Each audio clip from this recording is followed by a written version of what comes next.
Okay, so I'm here to do my August reading wrap up. Now, I didn't do a mid-month wrap up because I was like, oh, I'm doing some secret project reading, which you guys will see in September. I'm reading a lot of St. Martin's Press books that I really can't talk about. But now, my secret project, I did those. But then the St. Martin Press boycott got weird, and I'm just decided I'm just going to talk about the books on my channel because technically the boycott is broken, but not really. So I'm just going to kind of toss them in here because I have been reading them and I have some really strong books that I want to chat about. And also at the end of this video, I'm going to talk about the movies and TV shows that I've been watching this whole summer. So this may be a little bit of a longer video than I normally do, but I am going to go back to mid-month wrap-ups. It's just this summer I was doing a lot of secret project reading and I was afraid my videos were going to be too short. But now that I'm going to add movies and TV shows into my wrap-ups, I think it'll be a little bit longer, especially if I do mid-month. And thank you for Kristen from Merrily Kristen for giving me that idea, because she does it in her wrap-ups and I really like how she does that. So I'll link her below because she's been one of my YouTubers that I followed for so long. So alright, let's get into it. So due to Battle-a-thon, I was really strategic in the books that I read. So I read 19 books in August, which I think is actually not my biggest. I think June is my biggest because that was the amazing readathon and I had like a lot of short books. 19 is pretty good and I read some hefty books. So I read 6,403 pages. These are all the stats if you care about that. If not, just flash forward. I read 206 pages a day, which is very honest because I've been reading a lot when I've been off. My average page count was 337, a little bit lower than I normally read, but I did have some chunky books this month. And my most read genre was YA fantasy. I read 10 books of rep, 10 from August. I had 11 5-star reads. Incredible. I had 4 4-star reads and 2 3-star reads, and then my average rating was a 4.5. I read 13 new releases, 5 backlist, and 1 from last year, which is pretty good. Again, I've definitely been reading a lot of new releases. I read 10 physical, 5 audio, and 4 ebooks. I did read some NetGalley books as well. I started 5 series. I continued in 4, which is amazing. And I completed 4, which is actually amazing. And I caught up with 2. And I read 4 standalones. And I read 0 anthologies and 4 companions. I read 6 arcs, 1 from Audible, 1 from KU, 5 from the library, 2 from NetGalley, 3 owned, and 0 from Everand. This has not been the strongest month listening to audiobooks that I've had, but I have high hopes next month I will be listening to a lot more. And I read 1 fantasy, 5 YA fantasy, 3 mystery, 2 YA contemporary, 4 romance, 1 historical romance, and 3 graphic novels. So that is where we are. So yeah, I definitely did a lot for and if I can remember why I read these books, I will be sure to remind myself, because this was also ping pong-a-thon, so a lot of the prompts I didn't know going in. So if I can remember, I will try to add that as well. But yeah, so we started off the month. Let me just try to go backwards and see if I can start this normally. Okay, so we started off the month with The God and the Guillermo by Sophia Kim. And I really like this book. I think this is a cozy fantasy, but it had more buddy cop vibes. And this was I think it was a 5-star reproduction. That was from my ping pong room. We had to read a 5-star reproduction. I love this book. I thought this book was so cute. I gave it 4 stars. I feel like because the pacing was a little bit off, but I like the characters and it was just a fun time. This edition is so pretty as well. But it felt like I was reading a buddy cop movie. And you basically have this God and this detective that are kind of forced to work together to find out who this serial killer is. Little does the cop know the Guillermo has been a killer in the past. And he's basically hunting her. So I really like this book. I gave this book 5 stars. And I really want to read more in this series. It ended off on a very unexpected ending. So I'm excited to read book 2. So I gave this book 4 stars. It was a great way to kick off Battle-a-thon. And then the next book I read, I have my copy of The Crimson Moth by Kristen Cicerelli, and I gave this book 5 stars. I love this book. I thought that this book was so different, and I just had a good time with it. I gave this book 5 stars, and it really reminded me a lot of Serpent and Dove by Shelby Mahoran, But the thing that I liked about this, basically you follow a witch and a witch hunter, and they're kind of forced to kind of work together. There's a political marriage, there's a political alliance. And sometimes when I read books, and there's a main character, there's two brothers that this main character, Rune, kind of gets invested in. She's kind of adopted by this witch, and she basically sends her grandmother to death. But her grandmother, like, wanted her to. So she's kind of in this political situation with these two brothers. And this book did the unthinkable for me. Like, I just like this book so much. The ending was so surprising. I was like, oh my god, what is going to happen next? So I really like this book, and I don't always love hate to more romances. I do like friends to more, and I really was like, oh no, this book is not going to work for me. However, I had a really, really fun time with it. I didn't want to vlogging it, but I had such a fun time. I got it approved for an e-arc of book 2, so I might actually read that in the fall. I think it's called Rebel Witch. But I love this book. If you liked Serpent and Dove, maybe you're going to think it's way too similar. But I thought the ending was really different and really unique. So I gave this book 5 stars. And then the next book that I read, I did a weekend of reading like e-arcs it was like arc weekend. This was the weekend of my birthday. And I read 2 books for this, I think, yeah. So I read The Mistletoe Mystery by Nita Prose. I will attach a photo here. This was just a mini-made novella, and it's basically like a Christmas short story. I gave this book 5 stars. I really liked it. But again, it is like a short story. It's basically set Christmassy. It's very, very predictable, but I felt like I just liked it. I liked the characters, like seeing what was happening, like the vibes. So I gave this book 5 stars. I think it would be perfect for you to read during the holiday season because it's like super short. I read it on my Kindle, but I think I have the audiobook coming, so I may reread it during the holiday season because I just really like the main character, Molly, in this story. And also for this, I remember I read it for representation because she is on the autism spectrum. But yeah, it was just very, very cute, cozy mystery. Not really a murder, it's more of a mystery, and I really, really liked it. I gave the book 5 stars. So another arc that I read that I also had a really fun time with for that weekend was Past, Present, and Future by Rachel Lynn Solomon, and I gave this book 5 stars. I was on a really long kick of reading 5-star reads, and this one just hit for me. I loved Rowan and Neil in Today, Tonight, Tomorrow. That book was it was an enemies to more competition-based story, and this book had a game in it, so that's why I counted it, because that was what the prompt I read it for. I love this book. I thought this book was so well done. It was a hard book to read, especially if you got to the end of Today, Tonight, Tomorrow, and you were happy with your characters in a certain position. This book is going to break your heart a little bit, because both Rowan and Neil are in 2 different cities as they kind of navigate their first year of college, and it's hard. That is a hard topic, and I felt like she did a really good job representing that to the audience, but also, like, it's hard. So I like that. I liked seeing where the characters went. I like seeing the rep of that, and I also just like seeing how their relationship changed. It was a very hard book to read, especially because if you like these characters, I think it was hard, but I also think it's a great, almost new adult book because they do have a lot of talk about sex. Rachel Lynn Solomon does write very, very sex-positive reads, and I did tab it, so I had a really fun time with this book, and I was just happy to see them again, but I will say it is a bit of an emotional read, purely for that reason. So I gave this book 5 stars. And I know I used it for the game prompt in one of mine, but I don't remember what I used it for the other ones. But I do know that I did wind up finishing all my Ping Pongathon prompts and all my Magical Kingdom Readathon prompts. So that was good on me.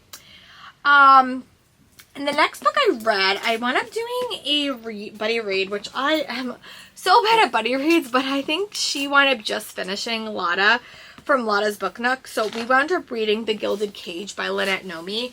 And this is another book that really, really surprised me.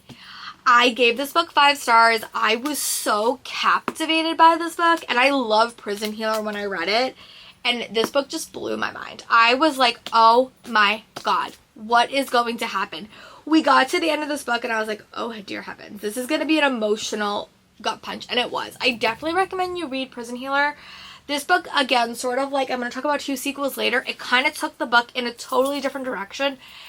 And I like that. We had a new set of characters, and it was just, this was a more political book. It was told more from the point of view of the conquering army, and I just really like seeing Ziva in a new setting with new characters. So I gave this book 5 stars, and I really am excited to read Blood Trader. I'm going to see if Lana wants to do the sequel with me, but I might have been a little bit of a bad buddy reader, so we will see how she feels about that. But I gave this book 5 stars, and I had a really, really fun time with it. And then the next book I read was another buddy read with Danny from Danny Dabbles, and I read a novel love story by Ashley Poston. I had a super fun time with it. I have read everything that Ashley Poston has written. Everything. And I love this book. I know people aren't giving it the best reviews, but to me it kind of felt like I was reading Once Upon a Time, and you basically follow this main character named Elsie. She's kind of dealing with a bit. Her and her friends normally go to this cabin every year, and all her friends ditch her. Her friend gets engaged and they wind up going to Iceland, and she kind of decides to go there by herself. She's a oh my god, what is it? She works at like a school. She's like an English professor. And she has this favorite book series, and she winds up going to this place and winds up through a series of unfortunate events. She winds up getting stuck in this fictional town. And that's all I'm going to say. I had a great time with it. It was a fun, quick listen. I listened to the audiobook on Spotify, I think, if I remember. And I had a really, really fun time. I think that me and Danny really agreed. I always get nervous when I bunny read with stuff because I tend to like what I like. But me and Danny had a really funny time bunny reading this, and I just really liked the characters. The main character really, really worked for me. So I really was excited to see what she was writing next. And this, again, if you like Once Upon a Time, I think you should check it out. It definitely has magical realism elements with me, and I had a fun time with it. So, yeah. And then the next book I picked up was The Heart of the World by Amy Kaufman. Oh my goodness. I'm going to attach a photo here. This book doesn't come out until September, but this is the sequel to Isles of the Gods. This was my favorite book of last year. This was, if I gave out 6 stars, this would be a 6-star book for me. I'm not going to say too much just to know I loved it. I gave it 5 stars. It was my best book of the month. It sort of like what Gilded Cage does. It changed the game, brought all your characters to a new level, and really was so well crafted. Sometimes when I read war books, I get a little bit bored, but this book really took it to another level. We got new characters. It was effortlessly queer, which Amy Kaufman always does so well. And sort of like this story, it really makes you question what is good and what is evil. And I loved it. If you have not picked up this book, I think it's such an underrated series with seafaring vibes, and it does a trope that I don't like really, really well. I can't tell you the trope because I think we'll ruin the end of book 1.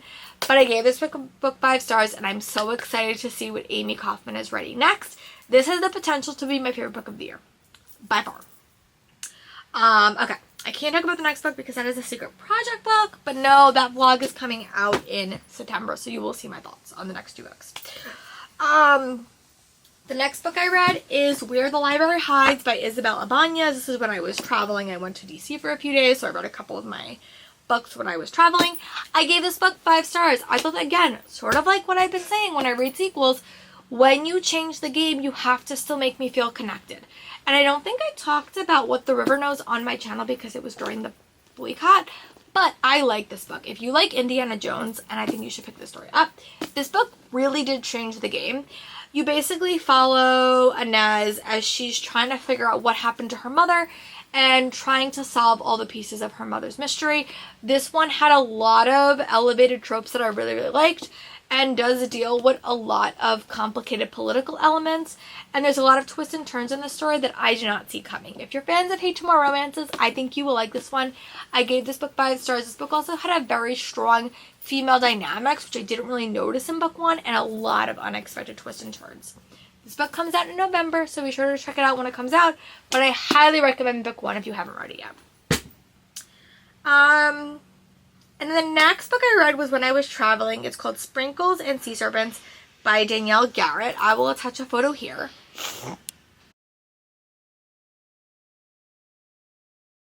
I had to read this book because I had to read a book that had a sea serpent on the cover for one of my reading challenges.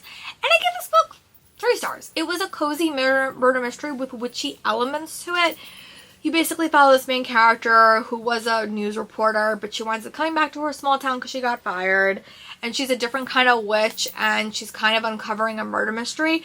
It was fun. It was fine. I don't think it like blew me away, but I had a fun time with it, and I want to read the other books in the series. So it was a good starter, just it didn't really blow me away.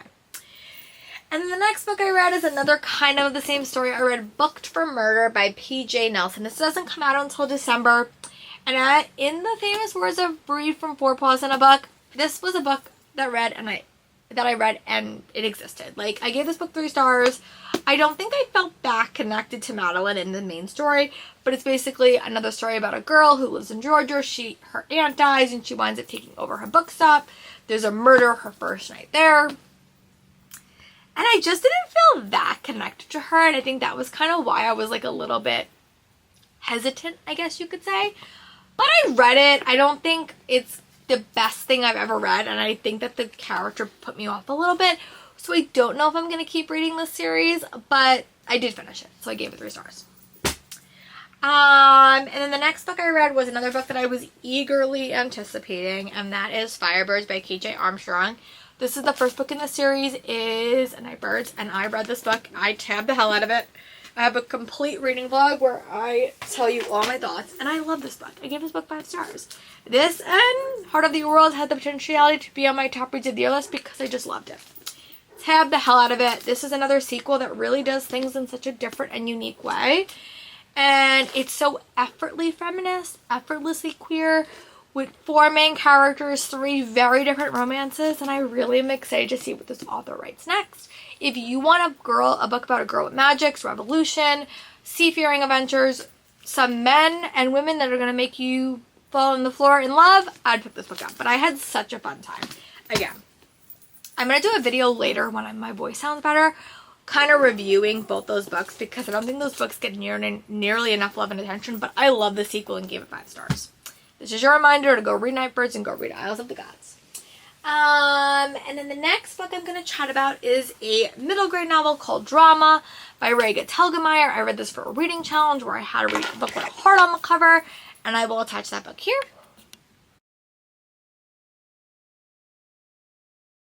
A really, really cute read for me. I gave this book 5 stars, and I'm cutting back to work on Tuesday, so I just was in the mood to read something about drama. I never really read anything about that because like it makes me nervous because it makes me think about work. But this one was just very, very fun. Effortlessly queer, about kind of the putting up of a production, putting up a show through the tech kids. And I really, really liked this book. Gave this book 5 stars. And I really want to read more by this author in the future. And if not, at least put this book on my shelves because I think that kids would really like it. Especially because we will be working on a show shortly in the next couple of weeks. So yeah. And then kind of to wrap up Pokemon, I read a couple of shorter things to kind of fix that up. I read The Night Librarian by Christopher Lincoln, which I only gave 3 stars. This again is a very simple graphic novel about a brother and a sister, or a sister and a sister, that wind up escaping into books. It kind of gave me Ghost Rider vibes, both the modern day one and the older one when I was younger. But it was just fun. Like, it wasn't, I don't think it made that big of an impression on me. But I think if you have reluctant readers, I think the adventure elements of this story would be really, really good. So I gave this book 3 stars. And the next book I read was a book called Fence. It's a graphic novel, and I had to read this for Summer Pokemon, where you had to read a book with sports. And I picked this book because it was super short. And I will attach a photo here. Book was fine. I gave this book 3.5 stars. Again, I sometimes struggle with hate to more romances, and this is what this was. These 2 characters are really like don't like each other.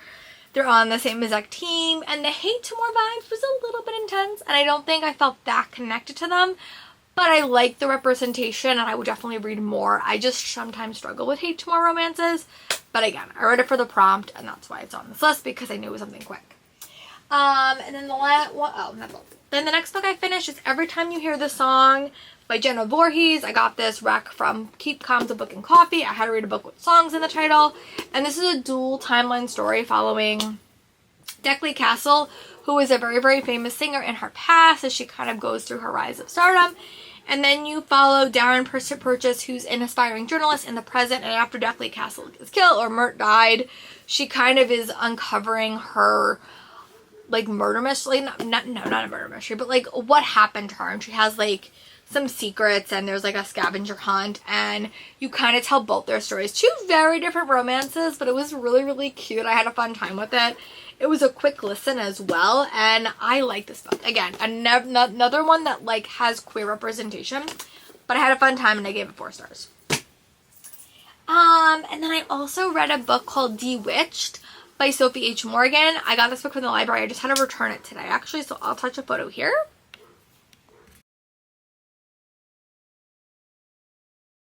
This was another really, really cute book. I gave this book 4 stars. This is the sequel to The Witch is Back, and this follows her best friend in that book, who's a human, and she falls for a warlock. Hate to More romance. It was a fun time. As I said, I struggle with Hate to More, but I did like the characters in this. I liked the wider world. I liked how the characters were forced to interact with each other, and I gave this book 4 stars. And then the last book I listened to in the month of August was Delicate Escape by Catherine Cowles. I will attach a photo here. This was a delightful read. This is the sequel to Fragile Sanctuary. This follows 2 side characters in that, and oh my god, I love this book. This book has a massive trigger warning for abuse and like domestic violence and all of that elements, because could be very, very triggering, but I love this book. And I sometimes I don't love obsessive and controlling and over the top men, and Catherine Cowles can do that sometimes.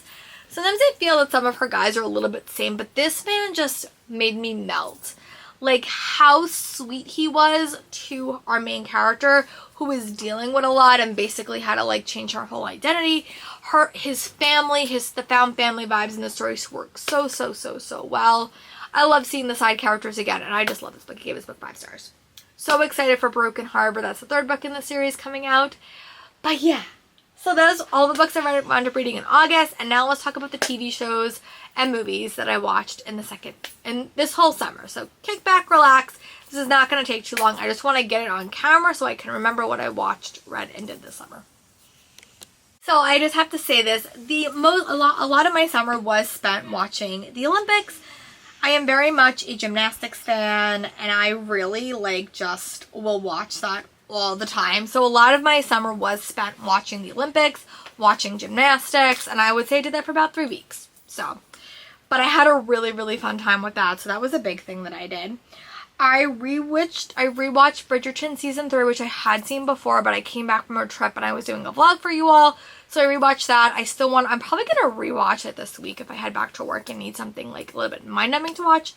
Season 3 of Bridgerton is my favorite. We are not shocked that is controversial. We're not shocked. But I loved it, and that's all that matters. I love Penn and Colin. It was my favorite season. I also watched The Boys season 1, which I also really enjoyed, which I was a little bit nervous about. What's the Hype gave me that rack, and I watched season 1. I'm in the middle of season 2, but I didn't get to finish it, so that is a season I want to go back to. I also watched Harlot season 1 and 2 with Nicola Coughlan. She's in season 2, just to kind of watch some more of her and just be more in my Nicola Coughlan vibe. And also Hannah Dodd, who was in Bridgerton, is in that as well. It was okay. It was interesting. I didn't like it enough to keep watching, but I did like the first 2 seasons. And then I watched the Simone Biles docuseries. I watched Simone Rising. I watched the first 2 episodes, which kind of shows her in the lead up to Paris and what happened in Tokyo. And I love that doc. I can't wait for the last 2 episodes. And then I watched Midwife season 1. This is all before the Olympics, because then my Olympics kind of got a little bit distracted. I did like that. I want to watch that in the evening when I'm as I'm going back to work, because I think it's a little bit of a mind-numbing one, but it is a very, very long series. And then I just finished Cars on the Road and Monsters at Work season 2. Those were my 2 Pixar shows that I finished watching, because I was in the middle of a bit of a Pixar rewatch due to What the Hype. So those are the TV shows I watched in the summer. So now let's get on to the movies. And I will say, a lot of it is Pixar. I watched The Young Woman in the Sea with Daisy Ridley, which I really liked. It was a story that I hadn't really heard of, and I liked Daisy Ridley. I watched the Brandy Delvine documentary on HBO Max. I love books. Oh, I don't love them. I love stories about cults. I was a psych major in college, and that was just like very, very interesting. I also watched the Pixar story, the documentary, how the Pixar came to be. That was like, during the pandemic, I started a Pixar rewatch and then just never finished it. So I started with that. And then I basically watched everything that I hadn't watched. I watched Monsters, Inc. I watched Cars 2, which I hadn't seen. I really liked that one. I watched Brave, which I really liked. The Good Dinosaur is definitely my favorite. I also finally watched Finding Dory, which again I really liked. Inside Out was actually really, really good.